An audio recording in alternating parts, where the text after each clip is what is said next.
پھر آپ دیکھیں بہت سارے اذکار ہم کر رہے ہوتے ہیں، اس کے اندر بہت ساری وجوہات ہوتی ہیں ہمارے اذکار کرنے کی. بعض اوقات ہم اذکار کر رہے ہوتے ہیں، اللہ تعالیٰ کو پکار رہے ہوتے ہیں، کبھی دعا کی قبولیت کی وجہ سے ہم اللہ کو پکار رہے ہوتے ہیں، کبھی ہم اپنی کسی نہ کسی غلطیوں کی معافی کے لیے تسبیحات کر رہے ہوتے ہیں، کبھی ہم اللہ تعالیٰ کو اس کی خوش کرنے کے لیے اس کی حمد و ثنا کی تسبیحات کر رہے ہوتے ہیں. تو ہماری تسبیحات کے بہت سارے ویز ہیں کہ ہم کیوں کر رہے ہوتے ہیں. آپ دیکھیں جیسے کہ حضرت یونس علیہ السلام کا واقعہ اگر دیکھیں تو جب انہوں نے اللہ کے اس ذکر کو لا الہ الا انت سبحانک انی کنت من الظالمین، جب انہوں نے مچھلی کے پیٹ میں جا کے کہا تھا، جب یہ بات انہوں نے کہی تھی، تو آپ دیکھیں کہ اس وقت ان کا کیا حال تھا نا. اپنا ذکر کیسے کیا تھا انہوں نے، نبی نے اپنا ذکر، کیونکہ ان کی اپنی غلطی بھی تھی، ان کی دعا کو بھی وہ چاہتے تھے قبول ہو جائے، پھر ان کا یہ بھی تھا کہ اللہ کی حمد و ثنا بھی ہو جائے. تو تینوں چیزیں انہوں نے اس دعا میں کر لی تھی. آپ دیکھیں نا کہ دعائے ثنا بیسیکلی کیا ہوتی ہے کہ انسان اللہ کی جو ہے وہ حمد و ثنا کر رہا ہوتا ہے، اسی کو دعائے ثنا کہتے ہیں. اور ہماری بہت ساری تسبیحات کے حصہ جو ہے دعائے ثنا سے شروع ہوتا ہے. تو تبری کہتے ہیں کہ دعا دو طرح کی ہوتی ہے، ایک دعائے ثنا اور دوسری دعائے طلب. ٹھیک ہے، دعائے ثنا جو ہوتی ہے، جیسے کہ ہماری بہت ساری دعائیں دعائے ثنا سے شروع ہوتی ہیں، جیسے لا الہ الا اللہ، جیسے لا الہ الا انت سبحانک انی کنت من الظالمین. تو لا الہ الا اللہ جو اس کا ابتدائی حصہ ہے، جیسے لا الہ الا اللہ رب العرش العظیم، جیسے اور بھی بہت ساری تسبیحات ہیں. تو ہمیں کیا پتہ چلتا ہے کہ یہ ہماری جو ہے وہ ابتدائی حصہ ہے ہماری تسبیحات کا، جس کو دعائے ثنا کہتے ہیں. پھر دوسرا حصہ دعائے طلب کا ہوتا ہے. دعائے طلب میں کیا ہوتی ہے کہ انسان جو کچھ مانگ رہا ہوتا ہے اس کو وہ کہہ رہا ہوتا ہے وہاں پہ. جیسے کہ حضرت یونس علیہ السلام نے کیا کہا، انی کنت من الظالمین، اللہ میں ظالم ہوں، یعنی کہ میں ظالم ہوں، میں نے ظلم کیا ہے، اس لیے آپ میری یہ دعا قبول فرما لیں. ٹھیک ہے. اچھا، پھر آپ دیکھیں کہ ہم بعض اوقات کہتے ہیں کہ دعا کو یا تسبیحات کو بہت ریپیٹڈلی پڑھنا چاہیے. یعنی بہت سارے لوگ وظائف جو بتا رہے ہوتے ہیں ہمیں، تو وہ کیا کہتے ہیں کہ فلاں تسبیح جو ہے وہ 1000 دفعہ پڑھو، 1,00,000 دفعہ پڑھو، اتنی مرتبہ پڑھو. بہت ساری تسبیحات کے لیے باقاعدہ سرٹن ٹائم بتایا جاتا ہے کہ اتنے ٹائمز پڑھی جائے اس کو. جبکہ آپ دیکھیں، ہمیں اگر آپ حضرت یونس علیہ السلام کی سنت دیکھیں تو حضرت یونس علیہ السلام نے مچھلی کے پیٹ میں کوئی 1,00,000 دفعہ کوئی تسبیح پڑھی تھی. ان کے پاس کوئی کاؤنٹنگ کے لیے کوئی کاؤنٹنگ مشین تھی جس پہ وہ بیٹھ کے کاؤنٹ کر رہے ہوں کہ کتنی تسبیح انہوں نے پڑھ لی ہے. تو آپ دیکھیں بعض اوقات ضروری نہیں ہوتا کہ آپ اس کو ملٹیپل ٹائم کاؤنٹنگ کر کے جو ہے وہ کوئی تسبیح پڑھیں، بلکہ کوئی ایک دفعہ، جیسے کہ آپ کہتے ہیں کوئی دل سے آپ کی دعا جب نکلتی ہے، جسٹ ون ٹائم ہی وہ کافی ہو جاتی ہے، جسٹ ون ٹائم ہی وہ ایکسیپٹ ہو جاتی ہے، اس کے لیے ریپیٹیشن کی ضرورت نہیں ہوتی. تو آپ دیکھیں کہ جو ریپیٹیشن ہے دعا کے لیے وہ لازمی حصہ نہیں ہے. یہ ضروری نہیں کہ ہر دعا ہم 3 دفعہ مانگیں تو ہی جا کے قبول ہوگی. وہ آپ کی ایک دفعہ کی مانگی گئی دعا بھی قبول ہو سکتی ہے. پھر آپ دیکھیں کہ ہم اسی دعا کے اگر پارٹ کو دیکھیں، جیسے کہ لا الہ الا انت سبحانک انی کنت من الظالمین، یہ ایک تسبیح بھی ہے اور دعا بھی ہے. تو اسی کے پارٹ کو اگر آپ دیکھیں، اسی دعا یا اسی تسبیح کے پارٹ کے اندر پہلا پارٹ کیا ہے، کمال توحید کا بیان ہے. یہاں پہ لا الہ الا انت، یعنی کہ میں اللہ کے نام کی حمد و ثنا کو وسیلہ بنا کر اللہ تعالیٰ سے دعا مانگ رہی ہوں. پھر دوسرا جو پارٹ ہے اس کا وہ کمال پاکیزگی ہے کہ ہم کیا کہہ رہے ہیں، سبحانک، اللہ تو پاک ہے، اللہ تو پاک ہے، ہر چیز سے پاک ہے، ہر طرح سے پاکیزہ ہے. تو ہم اللہ تعالیٰ کی اس کی ایک پاکیزگی بیان کر رہے ہیں، وہ بھی وسیلہ بنا رہے ہیں ہم اس کے ساتھ ہی.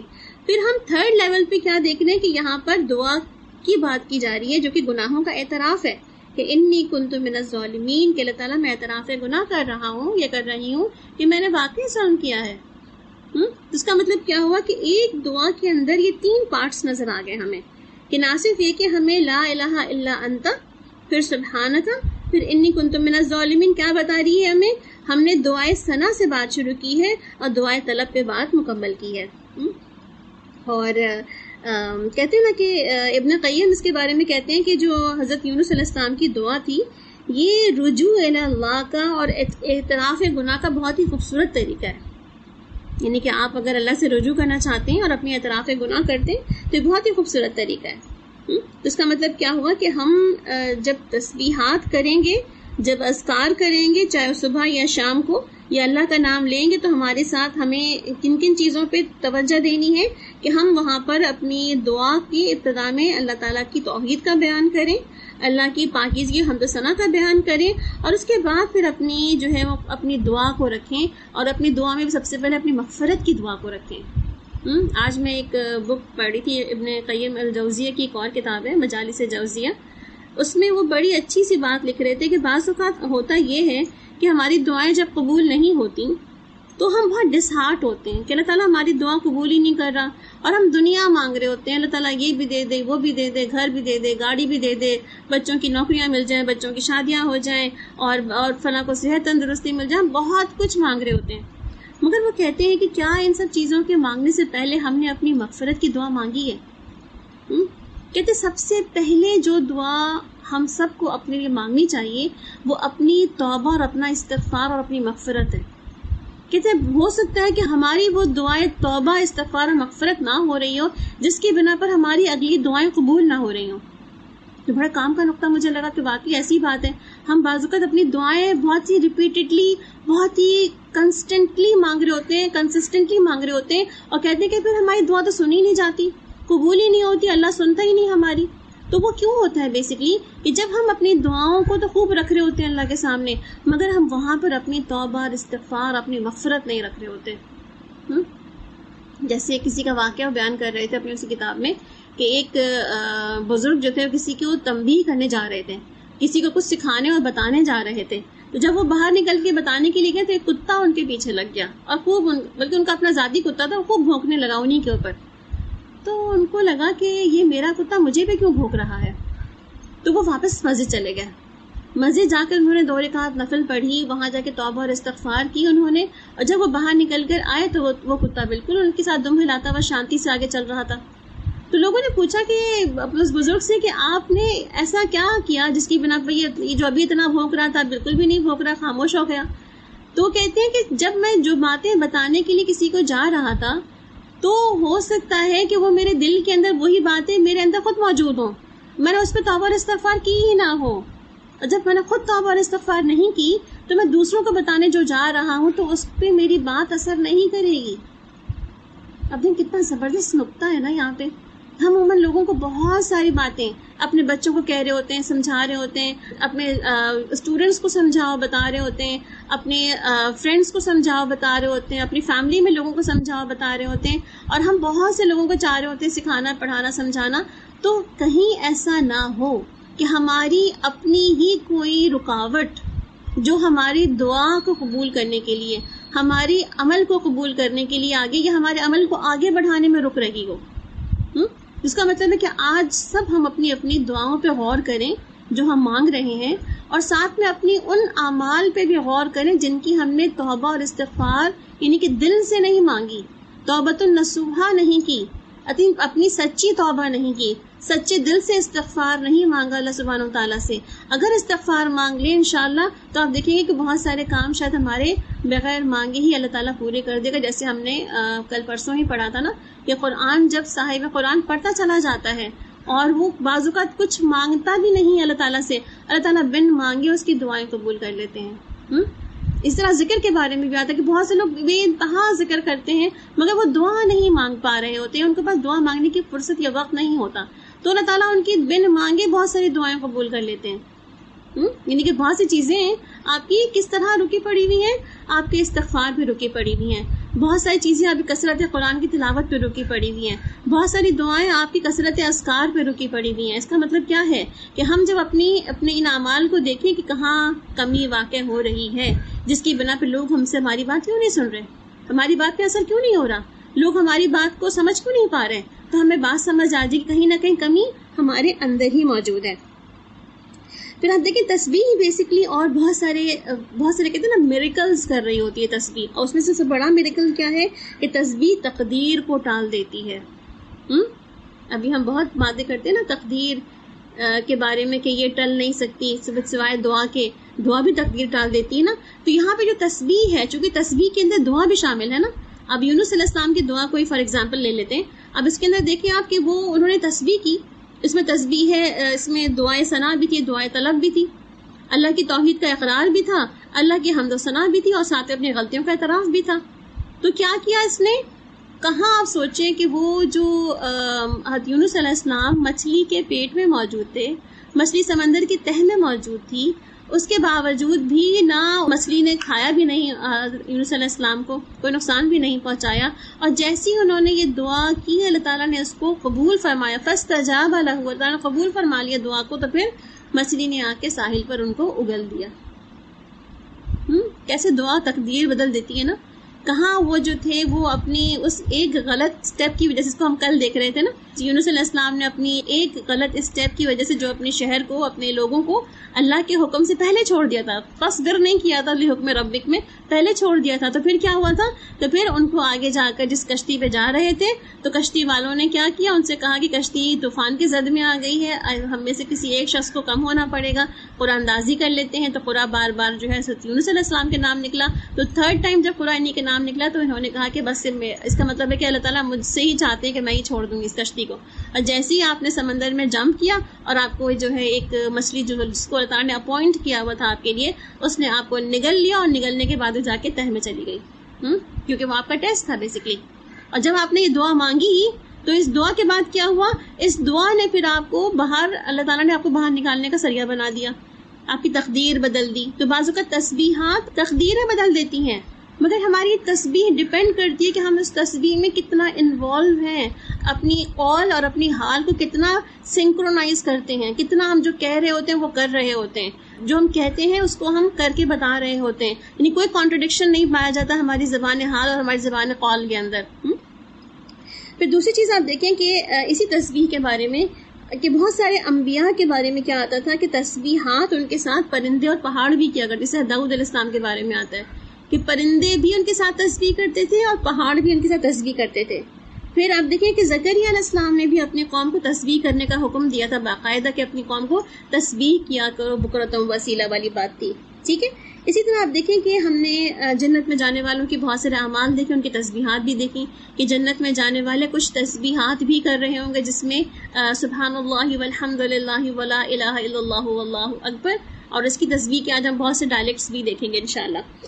پھر فرشتوں کی تسبیحات بھی ہوتی ہیں، فرشتے بھی اللہ کی حمد و ثنا اور تسبیح کر رہے ہوتے ہیں۔ تو تسبیح کا بیسکلی فائدہ کیا ہوتا ہے کہ تسبیح جو ہے ہم کر رہے ہوتے ہیں، اس کے بارے میں اللہ سبحانہ تعالیٰ قرآن پاک میں ہی فرماتے ہیں کہ تسبیح جو ہے وہ عرش کے گرد چکر لگا رہی ہوتی ہے، جو ہماری زبان سے ذکر اٹھتا ہے یہاں سے، اور وہ ذکر جتنا پاورفل ہوتا ہے، جتنا اس ذکر کے اندر اللہ تعالیٰ کی حمد و ثنا اور اللہ تعالیٰ کے اندر اپنی گناہوں کا اعتراف اور اللہ تعالیٰ کے سامنے اپنی زبان اور قال کا سنکرونائز کر کے ہم جو اللہ تعالیٰ سے بات کر رہے ہوتے ہیں، تو جتنی اسٹرانگ بیس ہوتی ہے نا ہماری تسبیح کی، وہ تسبیح اتنا ہی اوپر اٹھتی ہے، اور اوپر اٹھتے اٹھتے اللہ تعالیٰ کے عرش تک پہنچ جاتی ہے، وہاں جا کر عرش کے گرد چکر لگا رہی ہوتی ہے۔ اب سوچیں کہ کیسی تسبیح ہوگی جو عرش تک پہنچ جائے گی۔ یعنی کہ ہم بازو کا تسبیح کرتے ہیں، مگر کیا وہ تسبیح ہماری جو زبان سے نکل کر ہمارے کانوں تک بھی پہنچتی ہے؟ کیا ہماری زبان سے نکل کر ہمارے ذہنوں تک پہنچتی ہے؟ کیا ہماری زبان سے نکل کر ہمارے قلب تک پہنچتی ہے؟ اگر وہ ہم تک ہی نہیں پہنچ رہی ہماری تسبیح جو ہم زبان سے کہہ رہے ہیں، وہ ہمارے کان نہیں اس کو جو ہے ایکسیپٹ کر رہے، یا کان ہمارے جو اس کو سنکرونائز نہیں کر رہے، ہمارا جو برین اس کے ساتھ سنکرونائز نہیں ہوا وہ، ہمارا ہارٹ اس کے ساتھ سنکرونائز نہیں ہوا وہ، جب ہم خود اپنی اس تسبیح کے ساتھ سنکرونائز نہیں ہوئے ہوئے، تو ہماری یہ تسبیح جو ہے وہ اوپر اپلفٹ کیسے ہوگی؟ ہے نا لمحہ فکریہ کہ ہم اتنی تسبیحات کرتے ہیں، ہم اتنی دعائیں مانگتے ہیں، ہم اتنی حمد و ثنا کرتے ہیں، مگر ہمارے عمل ہی نہیں بدلتے، ہماری دعائیں قبول نہیں ہوتی، ہمارے بچے نہیں سدھرتے، لوگ ہماری بات نہیں سنتے۔ اب دیکھیں کہیں نہ کہیں پلٹ کر انسان خود اپنے پہ غور کرے، کہاں کمی ہے، کہاں کچھ رہ گیا ہے جو ہم نے نہیں کیا، یا کہاں کوئی ایسی بات تھی جو کہ اللہ تعالیٰ کی مرضی کے مطابق نہیں ہو رہی۔ تو یہ تسبیحات جب ہم اپنی پوری توجہ اور پوری جو ہے وہ ہم دل کے ساتھ اور زبان حال اور قال کے ساتھ کر رہے ہوتے ہیں، تو یہ تسبیح جو ہے وہ اللہ تعالیٰ کے عرش کے گرد تک پہنچ جاتی ہے، وہاں جا کر چکر لگاتی ہے، اور وہاں دیکھیں اللہ کا قرب پا کر آتی ہے۔ اور جب اللہ کا قرب پا کے آئے گی تو آپ کو سوچیں کہ دل سے جب تسبیح نکل کر آسمان تک جا رہی ہے تو دل کی تنگی تو ویسے ہی دور ہو گئی، گھٹن تو ویسے ہی نکل جاتی ہے دل کی۔ اور پھر جو ہمیں دنیاوی خوف اور دنیاوی ڈراوے اور دنیاوی جو پریشانیاں لاحق ہوتی ہیں نا، انسان اس سے بھی اوپر اٹھ جاتا ہے، جیسے کہتے ہیں نا کہ برڈ ویو اگر آپ اوپر سے دیکھیں تو ہم کیا کہتے ہیں عموماً آج کل اپنی جو ہے وہ نیو لنگوسٹک اپنی جتنی بھی پروگرامنگ کے اندر کیا کہتے ہیں کہ اگر آپ اوپر سے اپنی کسی بھی مشکلات کا، کسی بھی پریشانیوں کا اوپر سے اگر برڈ ویو لیں تو پھر آپ کو اپنی پریشانیاں کم دکھنے لگتی ہیں، آپ کے لیے لرننگ زیادہ نکلنے آنے لگتی ہیں. آپ کو لگتا ہے کہ سچ تو سب کے ساتھ ہی ہو رہا ہے، میں کوئی اکیلا انوکھا تو نہیں، وائی می والی کنڈیشن نکل جاتی ہے. تو وہ جو کہتے ہیں نا برڈ ویو کا ملنا، تو اس سے آپ کی ایک طرح سے نا سوچ اور ویژن میں اضافہ ہوتا چلا جاتا ہے. تو بیسیکلی کیا ہے کہ وہ جو پریشانی، وہ ڈراوا، وہ جو خوف ہے نا، وہ بھی نکل جاتا ہے کہ جب آپ ان سب چیزوں سے اوپر اٹھ جاتے ہیں. اور اسی طرح آپ دیکھیں کہ جب ہم کہہ رہے ہوتے ہیں نا کہ سبحان اللہ و بحمدہ سبحان اللہ العظیم، تو آپ دیکھیں بعض اوقات بہت سارے تسبیحات ایسے ہیں جس کے بارے میں آپ صلی اللہ علیہ وسلم نے کیا فرمایا کہ انسان اتنے بڑے بڑے صدقات اور خیرات نہیں کر سکتا، مگر کچھ تسبیحات کا پڑھنا ہمارے بہت سے بڑے بڑے صدقات اور خیرات کرنے والے بن جاتے ہیں. جیسے سبحان اللہ و بحمدہ کے بارے میں کیا پتہ چلتا ہے کہ کوئی شخص سونے کا پہاڑ خرچ کر دے. اب تو کیا سونا تو ویسے ہی ہمارے لیے ناپید ہو گیا ہے کہ ہمارے گھروں میں موجود ہو، یا بعض اوقات جو ہے اس پہ بھی ہم ڈر ہی رہے ہوتے ہیں کوئی لے نہ جائے، اور اس پہ بھی ہم زکوٰۃ ادا کرتے ہوئے پریشان ہو رہے ہوتے ہیں کہ یہ بھی کہاں سے نکالیں. بہرحال تو اللہ تعالیٰ کیا فرماتے ہیں کہ کوئی شخص اگر صرف یہ تسبیح کر لیتا ہے سبحان اللہ و بحمدہ، اس کا مطلب کیا ہے، وہ سونے کا پہاڑ خرچ کرنے سے زیادہ محبوب ہے. کچھ اس کے پاس سونے کا پہاڑ ہو، کوئی خرچ کر دے، اس سے زیادہ محبوب ہے اللہ سبحانہ تعالیٰ کو. اس کا مطلب کہ بعضوں کا تسبیحات کا کرنا صدقہ بھی ہے. اور ہم کچھ صدقات کی تسبیحات اور بھی دیکھیں گے. بہرحال تسبیح کے فائدے کیا دیکھتے ہیں مزید، اور تسبیحات سے برائیاں مٹ جاتی ہیں، انسان نیکیوں کی طرف آگے بڑھ جاتا ہے. پھر بعض تسبیحات جو ہمارے گناہوں کے دھونے کا باعث بن جاتی ہیں. پھر اللہ تعالیٰ کی توبہ و استغفار اللہ تعالیٰ کی طرف سے مل جاتی ہے تسبیحات کرنے سے. اللہ بندوں سے خوش ہو جاتا ہے تو بندہ بھی اپنے آپ سے خوش ہو جاتا ہے توبہ اور استغفار کرنے کے بعد. ٹھیک ہے. پھر بہت سارے رنج و غم انسان کے دور ہو جاتے ہیں. پھر انسان جو ہے وہ اللہ کی رضا میں راضی ہونا شروع ہو جاتا ہے. پھر انسان کو آخرت کی فکریں جو ہے وہ اتنی پریشان نہیں کرتی کہ پتہ نہیں کیا ہوگا. پھر انسان کے بہت سارے گناہوں کا کفارہ بن جاتی ہیں تسبیحات. یعنی کہ بہت سارے فائدے نظر آتے ہیں ہمیں ان تسبیحات کو کرنے کے. پھر آپ دیکھیں یہاں پر جو اللہ سبحانہ تعالیٰ فرما رہے ہیں نا کہ دن کا پہلا حصہ اور جو ہے وہ دن کا آخری حصہ، تو ان دونوں ہی حصوں کی نمازوں میں جو ہمیں پتہ چلتا ہے کہ فجر کی نماز اور عصر کی نماز، اور عصر کی نماز میں سہ پہر کے وقت چونکہ ہم ظہر کی نماز بھی اینڈ ٹائم تک پڑھ سکتے ہیں، تو ظہر کی نماز ہی بعض اسکالرز کے اندر ایڈ کرتے ہیں، یعنی کہ فجر، ظہر اور عصر کی نماز 3 نمازیں یہاں پر ایڈ ہو جاتی ہیں. جیسے آپ صلی اللہ علیہ وسلم نے کیا فرمایا کہ 2 ٹھنڈی نمازیں جو فجر اور عصر کے وقت پڑھے گا تو جنت میں داخل ہو جائے گا. ایک اور حدیث میں ملتا ہے کہ وہ آدمی کبھی جہنم میں نہیں جائے گا جس نے سورج طلوع ہونے سے پہلے اور غروب ہونے سے پہلے نماز پڑھ لی، یعنی کہ فجر اور عصر کی نماز. اسی طرح آپ صلی اللہ علیہ وسلم نے فرمایا کہ تم اپنے رب کو ایسے دیکھو گے جیسے کہ تم چاند کو دیکھتے ہو، اور 14ویں کے چاند کی طرف اشارہ کر کے کہا اس کو دیکھنے میں تمہیں کوئی دقت محسوس ہوتی ہے؟ اگر تم طاقت رکھتے ہو تو سورج طلوع ہونے سے پہلے اور سورج غروب ہونے سے پہلے کی نمازوں میں سستی نہ کیا کرو. تو ایسے ہی کرو. اگر ایسے کرو گے تو تمہارے لیے اللہ کا دیدار مشکل نہ ہوگا. اس کا مطلب کیا ہوگا کہ جو فجر کی نماز پڑھتا ہے وہ اللہ کی حفاظت میں ہے، اور جو عصر کی نماز ترک کر دیتا ہے جیسا کہ اس نے اللہ کی حفاظت سے اپنا کہتے ہیں نا کہ اپنی تمام جو سیکیورٹیز تھیں وہ ساری کی ساری ہٹا دی اس نے، کہ بس مجھے کسی سیکیورٹی کی ضرورت ہی نہیں ہے. کیوں؟ کیونکہ میں نے نماز نہیں پڑھنی نا، اب سیکیورٹی چاہیے نہیں مجھے. اب دنیا میں کسی شخص کو بولیں گے تو بس سیکیورٹی چاہیے تو کیسے بولے گا؟ ہاں بالکل، وائی ناٹ. کسی کو پسند ہے کہ گھر پہ دروازے پہ گارڈ بیٹھے رہیں، جب وہ کسی گاڑی میں چلے اس کے پیچھے ایک گارڈ کی گاڑی چیزی سے آ رہی ہو. کون نہیں چاہتا ایسے آنر کو ملنا؟ مگر ہم عصر کی نماز کو دیکھیں، جب ہم عصر کی نماز چھوڑ رہے ہوتے ہیں، اس کو ضائع کر رہے ہوتے ہیں، تو اس پر سوچتے نہیں ہیں کہ اپنا اہل اور مال تو تباہ ہو ہی گیا، سارے کے سارے سیکیورٹی گارڈز بھی نکل گئے ہمارے پاس سے. پھر اب دیکھیں اس میں صبح اور شام کے جو اذکار کی بات ہے، یعنی ابھی تسبیحات کی بات کی ہم نے، ابھی کچھ تسبیحات بھی دیکھ لیں گے. پھر اذکار کی جو بات ہے، اب دیکھیں صبح کے اذکار اور شام کے اذکار، یہ دونوں ہی اذکار جو ہیں ہمارے پاس بہت سی جگہوں پہ مسنون دعاؤں کے اندر لکھی ہوئے موجود ہے.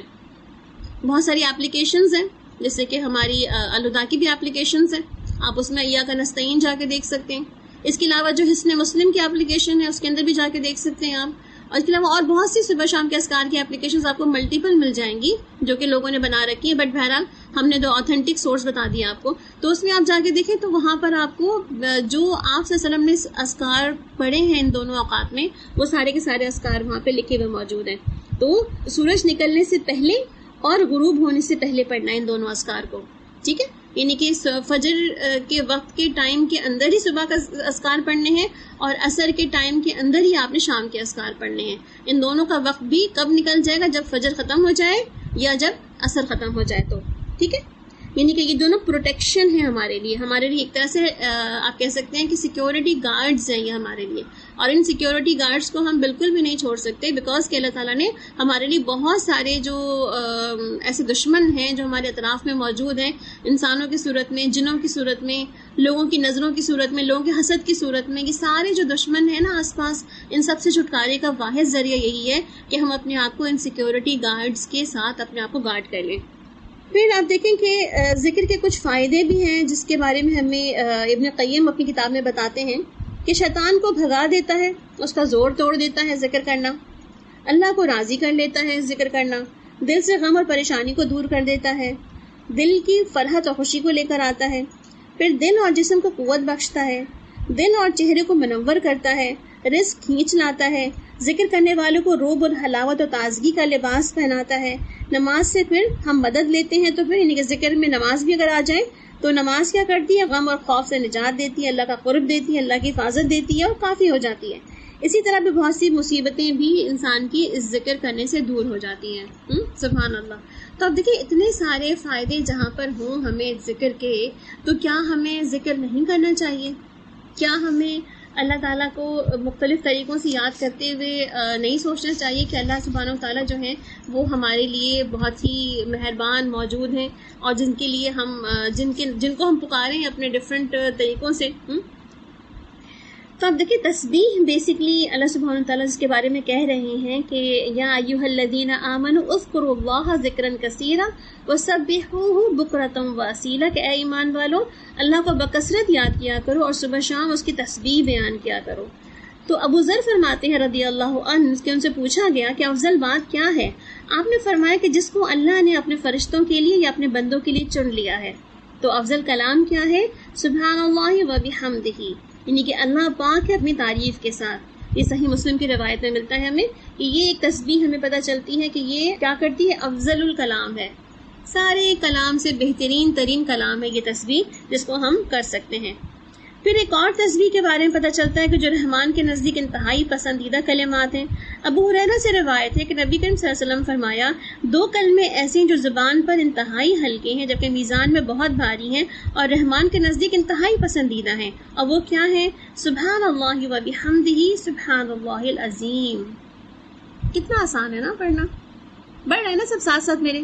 سبحان اللہ و بحمدہ سبحان اللہ العظیم، سبحان اللہ و بحمدہ سبحان اللہ العظیم۔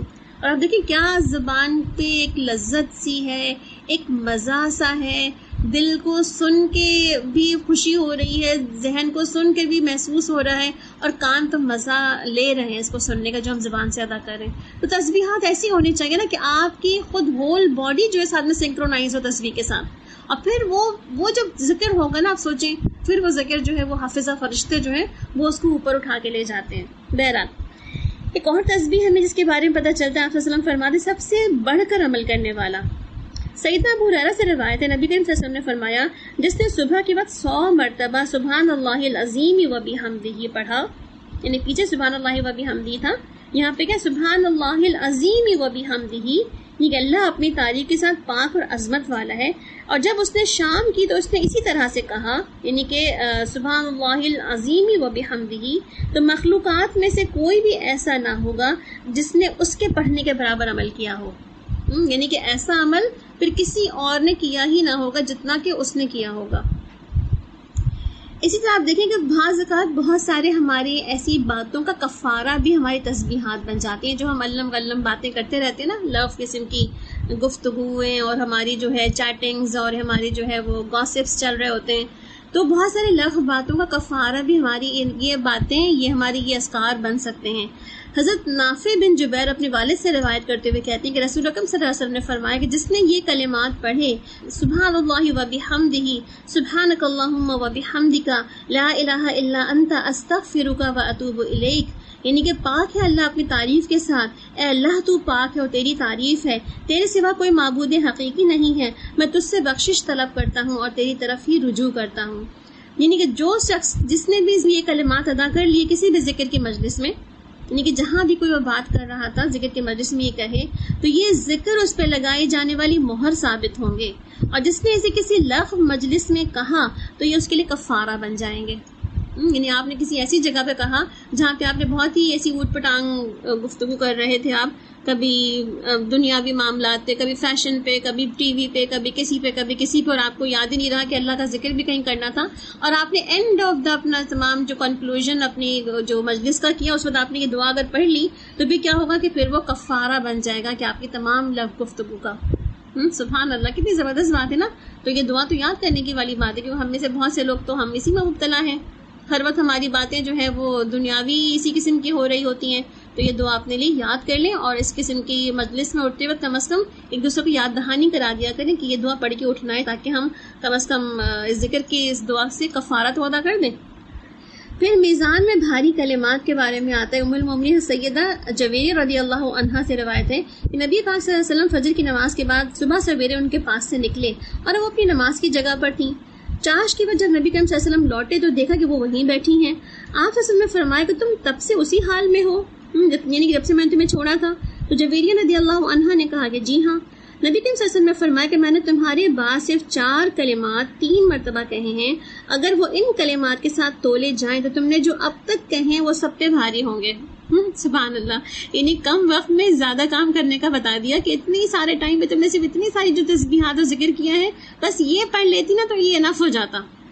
اس کا مطلب کیا ہے کہ بعض اوقات ہمارے پاس ٹائم ہو تو ہم لمبی تسبیحات و تذکیر اور اپنی دعائیں مناجات اور اپنی نوافل خوب کریں، اور جب ٹائم کم ہو تو ہم ایسے تمام تسبیحات کو بھی جانتے ہوں جو کم وقت میں ہمیں زیادہ فائدہ دے سکتے ہیں۔ سبحان اللہ۔ تو آپ صلی اللہ علیہ وسلم کیا فرماتے ہیں؟ سبحان اللہ و بحمدہ عدد خلقہ و رضا نفسہ و زنۃ عرشہ و مداد کلماتہ، پاک ہے اللہ، اس کی تعریف ہے اس کی مخلوق کی تعداد کے برابر، اس کی ذات کی رضا کے برابر، اس کے عرش کے وزن کے اور اس کی کلمات کی سیاہی کے برابر۔ سبحان اللہ، یعنی کہ کم سے کم وقت میں ہم نے یہ پڑھ لیا تو یہ بھی انف ہو جائے گا۔ یعنی کہ آپ شام کے وقت جو ہے اپنے کچن میں موجود ہیں اور بہت سارے کام اسپیڈ میں کر رہی ہیں، اور آپ کے پاس اب اتنا ٹائم نہیں ہے کہ آپ جا کے باقاعدہ تسبیحات اور ذکر کر سکیں، تو آپ نے بہت سارا کرنے کا وقت نہیں ہے، تو سب سمپل یہ تسبیح یاد رکھ لیں، آج سے تسبیح کو یاد رکھ لیں۔ لکھی ہوئی کہیں موجود ہے تو ساتھ میں کچن کے کیبنٹ میں لگا دیں، نہیں لکھی ہوئی موجود ہے کوئی بات نہیں، اس کو سن کر کے دوبارہ سے لکھ لیں اور لکھ کے کیبنٹ پہ لگا لیں اپنے ہاتھوں سے۔ آپ کے ہاتھوں کا لکھا ہوا صدقہ جاریہ بھی بن جائے گا، جو بھی پڑھے گا آپ کو بھی ثواب ملے گا اس سے۔ پھر جنت کے درخت لگتے ہیں کچھ تسبیحات سے، وہ کیا ہے؟ سیدنا ابو ہریرہ رضی اللہ عنہ سے روایت ہے کہ رسول اکرم صلی اللہ علیہ وسلم ان کے پاس سے گزرے اس حال میں کہ وہ بیج بو رہے تھے۔ آپ صلی اللہ علیہ وسلم نے فرمایا کہ اے ابو ہریرہ، کیا بو رہے ہو؟ میں نے کہا میں اپنے لیے پودا لگا رہا ہوں۔ آپ صلی اللہ علیہ وسلم نے فرمایا کیا تمہیں میں اس پودے سے بہتر نہ بتا دوں؟ انہوں نے کہا کہ کیوں نہیں یا رسول اللہ صلی اللہ علیہ وسلم؟ آپ نے فرمایا کہ تم کہو سبحان اللہ والحمد للہ ولا الہ الا اللہ واللہ اکبر۔ کیا پڑھو؟ سبحان اللہ والحمد للہ ولا الہ الا اللہ واللہ اکبر، اللہ پاک ہے، سب تعریف اللہ ہی کے لیے ہے، اللہ کے سوا کوئی معبود حقیقی نہیں ہے، اللہ سب سے بڑا ہے۔ ہر کلمے کے بدلے جنت میں تمہارے لیے ایک درخت لگا دیا جائے گا۔ ایک مرتبہ انہی یعنی کہ ابو ہریرہ نے فرمایا کہ مجھے یہ کلمات کہنا ان تمام چیزوں سے زیادہ محبوب ہے جن پر سورج طلوع ہوتا ہے۔ یعنی کہ اگر آپ چاہتے ہیں کہ آپ کے جنت کی زمین جو کہ بہت چٹیل ہے، جس میں تمام باغبانی آپ نے خود کرنی ہے، تمام پودے آپ نے خود ہی لگانے ہیں، یعنی کہ وہ جنت جو ہم نے حسین و جمیل دیکھی تھی نا، وہ تو اللہ تعالیٰ نے ایک ایسی جنت دکھا دی ہمیں کہ یہ ملے گی ہمیں، مگر وہ جنت جو ہم نے خود سجانی ہے، اپنے گھروں کو وہاں سجانا ہے، تو وہ ہم یہاں پر اپنے اذکار کے ذریعے سے اپنے گھروں کو وہاں پر سجا سکتے ہیں۔ اسی طرح کچھ اذکار جو ہمارے آگ سے بچنے کا ذریعہ بھی ہیں۔ سیدنا ابو ہریرہ سے روایت ہے کہ نبی کریم صلی اللہ علیہ وسلم نے فرمایا کہ اپنا ہتھیار پکڑ لو۔ انہوں نے صحابہ سے کہا کہ یا رسول اللہ صلی اللہ علیہ وسلم کیا دشمن آ گئے ہیں؟ یعنی کہ آپ کہہ رہے ہیں کہ ہتھیار پکڑ لو، کیا دشمن نے حملہ کر دیا ہے؟ آپ نے فرمایا کہ نہیں، بلکہ آگ سے اپنے بچاؤ کا ہتھیار پکڑ لو، یعنی آگ سے بچنے کا ہتھیار پکڑ لو اپنا. اور آگ سے بچنے کا ہتھیار کیا تھا؟ سبحان اللہ والحمد للہ ولا الہ الا اللہ واللہ اکبر. یعنی کہ ایک ہی کلمات ہیں جن سے ہم آگ سے بھی بچ رہے ہیں اور جس میں ہم جنت میں درخت بھی لگا رہے ہیں. سبحان اللہ. کیونکہ آپ نے کیا فرمایا؟ یہ کلمات قیامت کے دن آگ سے بچانے والے، اور یہی کلمات باقی رہنے والی نیکیاں بھی ہیں. پھر محرومیوں سے نجات ہے. سیدنا کعب بن عجرہ کہتے ہیں کہ یہ کلمات پیچھے آنے والے ہیں جو 100 مرتبہ ان کو کہہ دیتا کبھی محروم نہیں رہتا. اور وہ کیا ہے؟ سبحان اللہ والحمد للہ ولا الہ الا اللہ واللہ اکبر. یعنی کہ یہی کلمات جو ہیں الحمدللہ، ہم اگر اس کو کئی دفعہ کہہ لیں تو ہم محرومیوں سے نجات پا جاتے ہیں. آپ دیکھیں ایک ہی کلمات کے 3 ہمیں جو ہے ڈائلیکٹس پتہ چل گئے، طریقہ کار پتہ چل گئے پڑھنے کے. جنت پہ درخت بھی اسی سے لگ جائیں گے، قیامت کے دن آگ سے بچنے کا ذریعہ بھی یہی ہمارے اذکار ہو جائیں گے، بہت ساری محرومیوں کا علاج بھی یہی سارے اذکار ہمارے ہو جائیں گے. ٹھیک ہے. پھر اللہ کے نزدیک جو بہترین بات ہے وہ کیا ہے؟ ابو ذر رضی اللہ عنہ نے نبی کریم صلی اللہ علیہ وسلم سے روایت کرتے ہوئے فرمایا، آپ صلی اللہ علیہ وسلم کہتے ہیں کہ آپ صلی اللہ علیہ وسلم نے فرمایا کہ اللہ کے نزدیک بہترین بات کیا ہے؟ تو اس کے بعد آپ صلی اللہ علیہ وسلم نے کیا فرمایا؟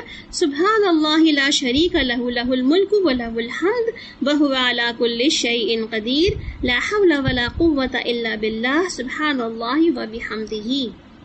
یعنی کہ یہ کلمات کیا ہے؟ بہترین بات ہے اللہ کے نزدیک. اور آپ دیکھیں اس میں سبحان اللہ، اللہ کی پاکیزگی بیان کرنا ہے. لا شریک لہ ولہ الملک ولہ الحمد کیا کر رہے ہیں یہاں پہ؟ اللہ کی حمد و ثنا بیان کر رہے ہیں کہ وہ والا کل شیء قدیر ہے. لا حول ولا قوۃ، اللہ کی حمد و ثنا ہے. یعنی کہ اس پوری دعا کے اندر صرف اللہ تعالیٰ کی حمد و ثنا ہی کی جا رہی ہے. اور بعض اوقات انسان اگر بہت ساری صرف اللہ کی حمد و ثنا ہی کر رہا ہو، کوئی باقاعدہ اپنے لیے دعا نہیں بھی مانگ رہا ہو، تو وہ بھی اس کی دعا سمجھے کہ ایسے ایز اٹ از قبول ہو جاتی ہے، جو کہ اس نے مانگی بھی نہ ہو. اسی طرح سیدنا عبداللہ بن مسعود سے روایت ملتی ہے کہ بے شک اللہ کے نزدیک سب سے پسندیدہ کلام یہ ہے کہ انسان یہ کہے سبحانک اللہم وبحمدک وتبارک اسمک وتعالی جدک ولا الہ غیرک. اور یہ وہ دعا ہے جو ہم اپنی نماز کی ثنا میں مانگ رہے ہوتے ہیں. ٹھیک ہے. تو یہ کیا ہے؟ پسندیدہ کلام ہے انسانوں کے لیے. پھر گناہوں سے بخشش کا ذریعہ بھی کچھ اعمال بن جاتے ہیں. وہ کیا ہے؟ سیدنا انس بن مالک رضی اللہ عنہ سے روایت ہے، نبی کریم صلی اللہ علیہ وسلم خشک پتوں والے درخت کے پاس سے گزرے اور اس کو اپنی لاٹھی سے مارا تو پتے جھڑنے لگی. آپ نے فرمایا بے شک یہ کہنا کہ الحمدللہ وسبحان اللہ ولا الہ الا اللہ واللہ اکبر، یعنی کہ بندے کے گناہوں کو اس طرح جھاڑ دیتے ہیں جیسے کہ اس درخت کے پتے گر رہے ہیں. یعنی کہ گناہوں کی بخشش کا ذریعہ بھی یہی ہمارے اذکار بن جاتے ہیں. پھر بزدلی، خوف اور بخل سے نجات کے لیے بھی دعائیں ہمیں کیا پتہ چلتی ہیں؟ عبداللہ بن مسعود کہتے ہیں کہ بے شک اللہ نے تمہارے درمیان تمہارے اخلاق کو تقسیم کر دیا جیسے کہ تمہارے درمیان تمہارا رزق تقسیم کیا گیا ہے. بے شک اللہ اس کو بھی مال دیتا ہے جس سے محبت کرتا ہے، اور اس کو بھی جس سے محبت نہیں کرتا، لیکن ایمان اس کو دیتا ہے جس سے وہ محبت کرتا ہے. بس جب کسی بندے سے وہ محبت کرتا ہے تو اس کو ایمان عطا کرتا ہے. اور جو کوئی مال خرچ کرنے سے ڈرتا ہو، دشمن سے لڑنے سے ڈرتا ہو، رات کے اندھیرے سے ڈرتا ہو، تو اس کو اس قول کی کثرت کرنی چاہیے. اور وہ قول کیا ہے؟ لا الہ الا اللہ واللہ اکبر والحمد للہ وسبحان اللہ. آپ دیکھ رہے ہوں گے کہ تسبیح کے نا بعض اوقات صرف آگے پیچھے لفظوں کو کر کے بھی تسبیح کا ایک مقصد بدل گیا. جیسے کہ ہم 3 جگہ پہ دیکھ رہے تھے کہ جنت کے درخت بھی، آگ سے بچاؤ کا ذریعہ بھی، اور محرومی سے نجات کی تسبیحات کے ایک ہی طریقہ کار تھا، سبحان اللہ والحمد للہ ولا الہ الا اللہ واللہ اکبر. مگر ہم نے دیکھا گناہوں کی بخشش کے لیے اس تسبیح کا طریقہ کار آپ صلی اللہ علیہ وسلم نے بدل دیا. وہ کیا تھا؟ الحمدللہ و سبحان اللہ ولا الہ الا اللہ واللہ اکبر. فارمیشن ہی بدل دی، اسٹیپس ہی بدل دیے کہ کیا پہلے آئے گا اور کیا بعد میں آئے گا اور کیا مڈل میں آئے گا. اسی طرح بخل اور بزدلی اور خوف سے امن کے لیے جو دعا تھی، اس میں بھی کیا تھا؟ پہلے اس میں لا الہ الا اللہ، پھر واللہ اکبر، پھر والحمدللہ و سبحان اللہ آ گئی. اس کا مطلب کیا ہوا کہ ایک ہی تسبیح ہے مگر اس کے ڈفرینٹ اثرات ہیں. جیسے ایک ہی دوا کو ڈفرینٹ طریقے سے کھائے تو ڈفرینٹ اثر ہوتا ہے نا، اسی طرح ایک ہی تسبیح ہے مگر ڈفرینٹ اثرات ہیں اس کے. یعنی کہ ایسے پڑھیں گے تو کوئی اور کام کرے گی، ایسے پڑھیں گے تو یہ کوئی اور کام کرے گی. سبحان اللہ. اسی طرح دیکھیں 1000 نیکیاں کمانے کا ذریعہ بھی یہی تسبیح ہے. مصعب بن سعد اپنی والد سے روایت کرتے ہیں کہ نبی پاک صلی اللہ علیہ وسلم کے پاس ہم موجود تھے تو آپ نے فرمایا کہ تم میں سے کوئی ایک آدمی ہر روز 1000 نیکیاں کرنے سے عاجز ہے؟ آپ صلی اللہ علیہ وسلم کے پاس بیٹھے ہوئے لوگوں میں سے ایک نے سوال کیا کہ ہم میں سے کوئی 1000 نیکیاں کیسے کر سکتا ہے؟ آپ صلی اللہ علیہ وسلم نے فرمایا کہ وہ 100 مرتبہ سبحان اللہ کہے، اس کے لیے 1000 نیکیاں لکھ دی جاتی ہیں اور 1000 گناہ مٹا دیے جاتے ہیں۔ سبحان اللہ، آپ دیکھیں صرف 100 دفعہ سبحان اللہ کہنا کیا مشکل کام ہے؟ سیکنڈز کا کام ہے، صرف منٹوں کا بھی نہیں بلکہ سیکنڈز کا کام ہے میرے خیال سے، کہ ہم 1 منٹ کے اس سے بھی کم عرصے میں ہم 100 دفعہ سبحان اللہ کہہ سکتے ہیں۔ پھر سیدنا ابو مالک اشعری کہتے ہیں کہ رسول اکرم صلی اللہ علیہ وسلم نے فرمایا کہ طہارت نصف ایمان ہے اور الحمدللہ ترازو کو بھر دیتا ہے، سبحان اللہ اور الحمدللہ آسمان اور زمینوں کے درمیان کی بیچ کی جگہ کو بھر دیتے ہیں، نماز نور ہے، صدقہ دلیل ہے، صبر روشنی ہے، اور قرآن تمہارے لیے دلیل ہوگا یا تمہارے خلاف ہوگا۔ ہر آدمی صبح کو اٹھتا ہے یا تو اپنے آپ کو آزاد کر دیتا ہے یا اپنے آپ کو تباہ کر دیتا ہے، یعنی کہ برے کام سے بچ کے آزاد کر لیتا ہے اپنے آپ کو، یا برے کام کر کے تباہ کر لیتا ہے اپنے آپ کو۔ پھر عرش الہی کے گرد چکر لگانے والے بھی کچھ کلمات ہیں۔ سیدنا نعمان بن بشیر سے روایت ہے کہ رسول اکرم صلی اللہ علیہ وسلم نے فرمایا تم لوگ اللہ کی عظمت کا جو ذکر کرتے ہو، یعنی سبحان اللہ لا الہ الا اللہ والحمدللہ، کہ یہ جو کلمات ہیں یہ عرش کے گرد چکر لگاتے ہیں، ان کی ایسی بن بناہٹ ہوتی ہے جیسے شہد کی مکھیوں کی بن بناہٹ ہوتی ہے، وہ اپنے کہنے والے کا اللہ کے دربار میں ذکر کرتے ہیں۔ کیا تم نہیں چاہتے کہ تمہارا ذکر ہوتا رہے وہاں پر؟ ہم چاہتے ہیں کہ ہمارا ذکر اللہ تعالیٰ کے دربار میں ہوتا رہے، عرش کے گرد ہوتا رہے۔ اس کا مطلب ہے کہ یہ کلمات ہمیں کثرت سے پڑھنے کی ضرورت ہے۔ ابو ذر سے روایت ہے کچھ اصحاب نے نبی کریم صلی اللہ علیہ وسلم سے فرمایا یا رسول اللہ صلی اللہ علیہ وسلم مالدار لوگ ثواب لے گا اور وہ ہماری طرح نماز پڑھتے ہیں، روزہ رکھتے ہیں، اپنے زائد مال سے صدقہ کرتے ہیں۔ آپ نے فرمایا کہ تمہارے لیے اللہ نے وہ چیز نہیں بنائی جس سے تمہیں صدقے کا ثواب حاصل ہو جائے، اور کہا کہ ہر تسبیح سبحان اللہ صدقہ ہے، ہر تکبیر اللہ اکبر صدقہ ہے، ہر تحمید الحمدللہ صدقہ ہے، ہر تحلیل لا الہ الا اللہ صدقہ ہے۔ یعنی کہ بہت سے لوگ جن کے پاس صدقہ دینے کی قوت نہیں ہے، آپ ان کو یہ سکھا سکتے ہیں کہ ایٹ لیسٹ آپ کا صدقہ تو یہی ہو گیا، آپ نے یہ پڑھ لیا تو صدقہ ہو گیا۔ پھر 100 غلام آزاد کرنے سے بہتر کیا ہے؟ سیدہ ام ہانی کہتی ہیں کہ رسول اکرم صلی اللہ علیہ وسلم کے پاس میں آئی تو میں نے کہا کہ رسول اللہ صلی اللہ علیہ وسلم مجھے کوئی آسان سا عمل بتا دیں، کیونکہ میں بوڑھی ہو چکی ہوں، کمزور بھی، اور میرا بدن بھاری ہو گیا ہے۔ یہ تمام ان لوگوں کے لیے جو ذرا سے اپنے ایج میں اوپر چلے گئے ہیں اور ان کے لیے بہت سی نمازیں اور بہت سے ایسے عمل کرنا مشکل ہو گیا ہے، تو انہوں نے آپ صلی اللہ علیہ وسلم نے ان کے لیے کیا فرمایا؟ 100 مرتبہ اللہ اکبر کہنا، 100 مرتبہ الحمدللہ کہنا اور 100 مرتبہ سبحان اللہ کہنا۔ تمام ساز و سامان سمیت، یعنی کہ جو اللہ تعالیٰ کے پاس کوئی شخص سامان و ساز کے ساتھ جو ہے وہ بھرا ہوا سامان کے ساتھ گھوڑے کے ساتھ وقف کرتا ہے اللہ کی راہ میں، اس کے کرنے سے بہتر ہے، اور 100 اونٹ اللہ کی راہ میں قربان کرنے سے بہتر ہے، 100 غلام آزاد کرنے سے بہتر ہے کہ تم یہ 3 تسبیحات اپنے لیے پڑھ لیا کرو۔ یعنی کہ آپ دیکھیں بڑھاپے میں اللہ تعالیٰ نے کتنی آسانی سے ہم پڑھنے کے لیے ایک چیز بتا دی۔ اور آخری ہماری تسبیح کیا ہے؟ سیدنا ابو امامہ باہلی سے روایت ہے کہ رسول اکرم صلی اللہ علیہ وسلم نے فرمایا جب ان کے پاس سے گزرے آپ صلی اللہ علیہ وسلم، ابو امامہ کے دونوں ہونٹ حرکت کر رہے تھے، تو آپ نے پوچھا ابو امامہ تم کیا کر رہے ہو؟ ابو امامہ نے کہا کہ اپنے رب کو یاد کر رہا ہوں۔ آپ صلی اللہ علیہ وسلم نے فرمایا کیا تمہیں شب و روز مسلسل ذکر سے افضل کے بارے میں نہ بتا دوں تم کو؟ تو تم کہو سبحان اللہ عدد ما خلق و سبحان اللہ ملء ما خلق و سبحان اللہ عدد ما فی الارض والسماء و سبحان اللہ ملء ما فی الارض والسماء وسبحان اللہ عدد ما احصى کتابہ وسبحان اللہ عدد کل شیء وسبحان اللہ ملء کل شیء۔ اللہ پاک ہے اس کی مخلوق کی تعداد کے برابر، اللہ پاک ہے جس سے اس کی مخلوقات بھر جائیں، اللہ پاک ہے ان چیزوں کی تعداد کے برابر جو زمین اور آسمان میں ہیں، اللہ پاک ہے جو کچھ زمین اور آسمان میں ہے وہ بھر جائیں، اللہ پاک ہے ان چیزوں کی گنتی کے برابر جنہیں اس کی کتاب نے شمار کیا ہے، اللہ پاک ہے ہر چیز کی گنتی کے برابر، اور اللہ پاک ہے جس چیز سے وہ ہر چیز بھر جائے۔ تو یہاں پہ کیا پتہ چلتا ہے کہ تسبیحات کے بارے میں اللہ سبحانہ تعالیٰ ہمیں کیا فرما رہے ہیں کہ تسبیحات کرنے سے کس طرح جو ہے ہم صبح شام کے اذکار اور تسبیحات کرتے ہیں تو ہمارے بہت سارے اعمال میں ہمیں ترقی مل جاتی ہے۔ تو سبحان ربک رب العزت عما یصفون وسلام علی المرسلین والحمد للہ رب العالمین۔ سبحانک اللہم وبحمدک اشہد ان لا الہ الا انت استغفرک واتوب الیک۔ السلام علیکم ورحمۃ اللہ وبرکاتہ۔